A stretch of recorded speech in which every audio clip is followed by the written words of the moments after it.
ไปโรงเรียนชอบไปวันโรงเรียนที่ยืนของเราน่ะอยู่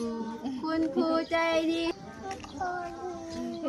เราทุกคนชอบไปลงชอบไป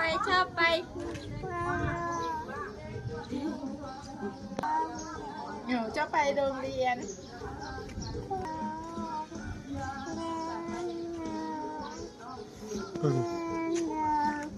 ชอบไป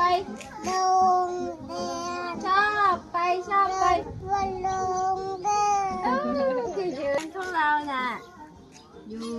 คุณครูใจดี คน เราทุกคนชอบไปลงชอบไป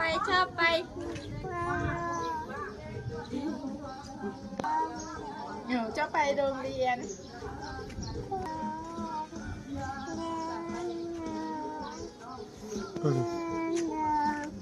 ชอบไป โร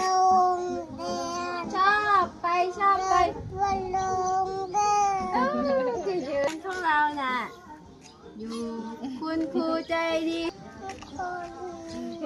เราทุกคนชอบไปลงชอบไป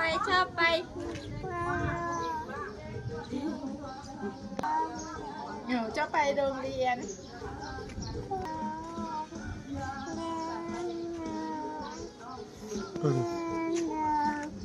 ชอบไป โรงเรียน ชอบไป วันโรงเรียน ที่ยืนของเราน่ะอยู่คุณครูใจดี คน เราทุกคนชอบไปลงชอบไป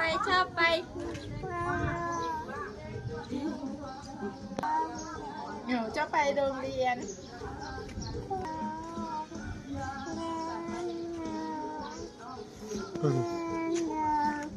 ชอบไป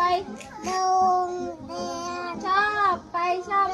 วันโรงเรียน ที่ยืนของเราน่ะอยู่คุณครูใจดี คน เราทุกคนชอบไปลงชอบไป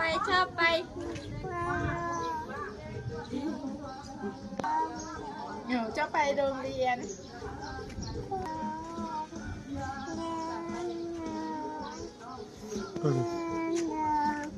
ชอบไป โรงเรียน ชอบไป